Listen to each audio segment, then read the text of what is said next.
Magandang araw po sa inyong lahat. Papunta po kami ngayon sa Malolos, Bulacan para kumuha ng passport. Expire na po kasi yung passport ng anak ko. Ikukuha po namin siya dito sa Malolos, TFA. Tara, samahan niyo po kami.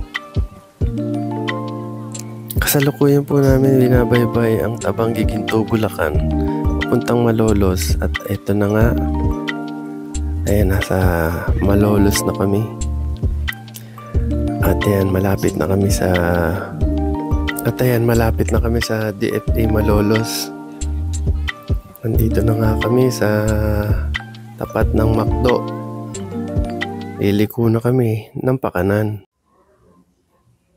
Ayan, at makikita niyo yung Save More.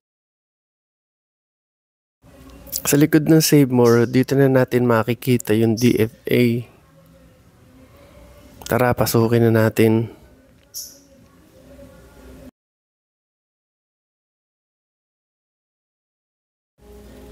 Ayan, at nandito na nga tayo sa loob ng DFA.